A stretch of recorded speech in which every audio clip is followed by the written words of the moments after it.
So here's a question for everyone listening. Have you ever watched a classroom activity table literally fall apart mid-year? Because that's more common than you'd think. Oh, absolutely.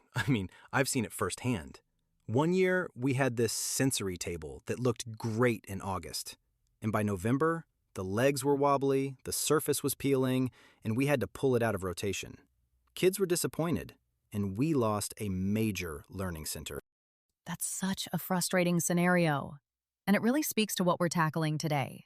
Why durability in commercial-grade activity tables actually changes everything for early learning environments. We're talking Lego tables, magnetic sand tables, light tables, and sensory tables. Right. These are foundational furniture pieces. Activity tables organize your learning centers: construction, sensory, STEM, literacy, dramatic play. They're the backbone of how kids move through the day. Exactly. So let's start broad. What makes a table commercial grade versus, something you'd pick up for home use? It comes down to construction and materials. Commercial-grade tables are built with heavy-duty materials and finishes that can handle constant use by multiple children, spills, and strong cleaning agents. We're talking thicker wood, reinforced joints, non-toxic coatings, rounded edges, and stable bases.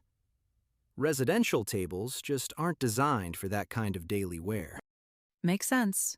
And the payoff is longevity, which translates to cost savings over time, right? Fewer replacements, less maintenance. Definitely. Investing upfront in durable tables means you're not ordering replacements every year or two. Plus, consistent learning centers support routine and predictability for kids. When a table breaks or disappears, it disrupts the flow of your classroom.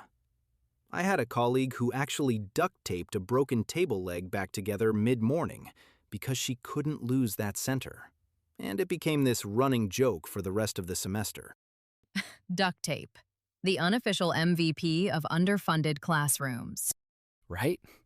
But seriously, consistent learning centers mean kids know where to go and what to expect. And that stability matters. Absolutely. So let's break down the main types. Lego tables first. What's their role? Lego tables are your construction and STEM hub. They typically have Lego or Duplo-compatible base plates, built-in storage bins, and seating for 2 to 4 kids. You're looking at building towers, bridges, pattern work, math concepts like counting and grouping, and even storytelling that ties into your curriculum themes. So hands-on creativity meets clear learning links. I like that. And they're popular across preschool and early elementary, ages 3 to 8? Exactly.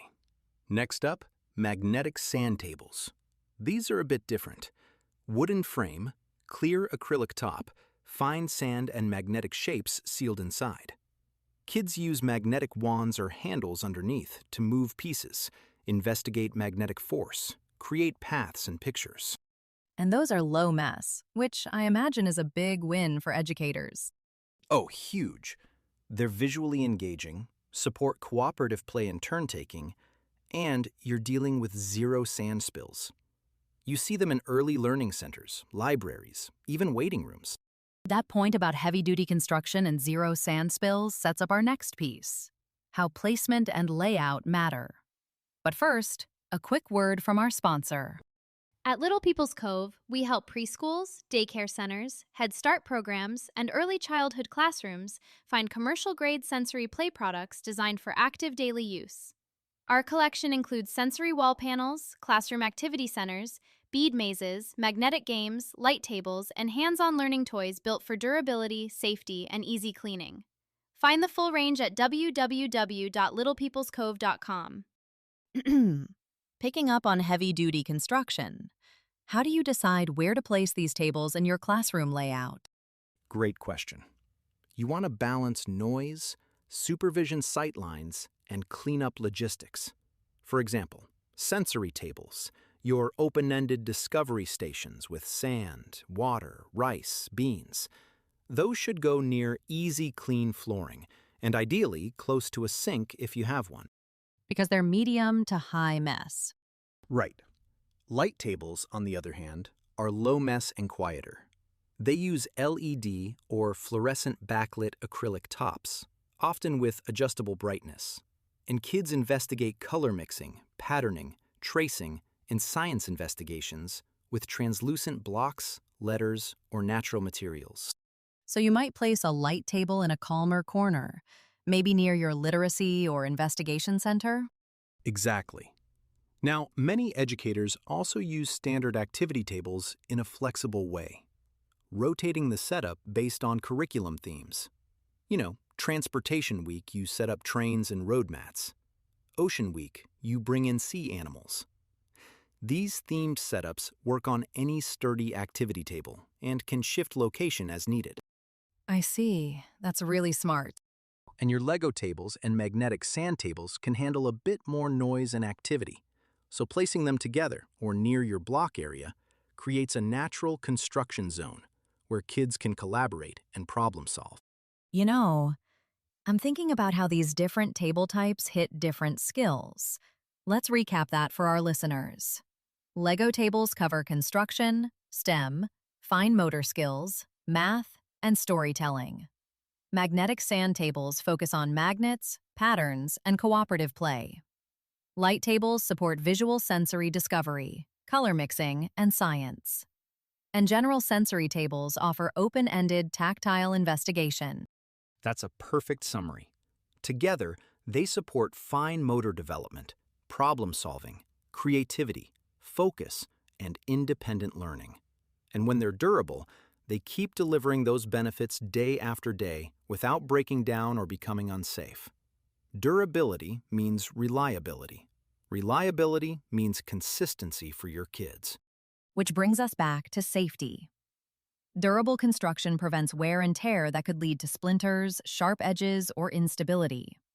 That goes beyond saving money. This is protecting kids. Absolutely. Features like rounded edges, stable bases, and non-toxic materials are standard in commercial-grade design. And tables that are easy to clean help you maintain a hygienic environment, which is essential for young children. So to everyone listening, if you're an early childhood educator or administrator evaluating furniture, ask yourself, will this table withstand active daily use?